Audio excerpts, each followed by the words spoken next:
Allu Arjun Sukumar combination లో వస్తున్న pan Indian movie Pushpa the rule. ఈ మూవీ డిసెంబర్ 5న వరల్డ్ వైడ్ గా రిలీజ్ కాబోతుండగా అల్లు అర్జున్ సరసన రష్మిక మందాన హీరోయిన్ గా నటిస్తుంది. డిఎస్పీ మ్యూజిక్ సమకూరుస్తుండగా మైత్రి మూవీ మేకర్స్ భారీ ఎత్తున నిర్మిస్తున్నారు. మరి విషయానికి వచ్చినట్లయితే Pushpa 2 trailer release time lock అయిపోయింది. ట్రైలర్ లాంచ్ ఈవెంట్ ను నవంబర్ 17న పాట్నాలోని గాంధీ మైదానంలో ప్లాన్ చేశారు.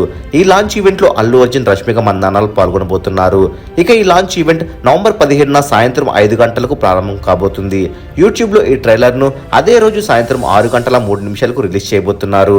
ఇక ఈ ట్రైలర్ ను ఇండియాలోని అనేక ప్లేస్ లో ఫ్యాన్స్ గ్యాదర్ అవి సెలబ్రేట్ చేసుకునే ఆలోచనలో ఉన్నారు. మరి ఈ ట్రైలర్ ను థియేటర్ లో వేస్తారా లేదా అన్నది ఇంకా తెలియాల్సి ఉంది. ఒక్కసారి కానీ థియేటర్ లో వేస్తారన్నది కన్ఫర్మ్ అయితే మన ఛానల్లో అప్డేట్ ఇవ్వడం జరుగుతుంది. ఇక పుష్ప 2 USA అడ్వాన్స్ బుకింగ్స్ దుమ్ముదులుపుతుంది. మరెన్నో పుష్ప 2 లేటెస్ట్ అప్డేట్స్ ఎప్పటికప్పుడు తెలుసుకోవాలనుకుంటే తప్పకుండా మూవీ మహల్ ఛానల్ ను సబ్స్క్రైబ్ చేసుకుని బెల్ ఐకాన్ ని యాక్టివేట్ చేసుకోండి. ఈ వీడియో మీకు నచ్చినట్లయితే లైక్ షేర్ కామెంట్ చేసి మూవీ మహల్ ఛానల్ ను సపోర్ట్ చేయండి.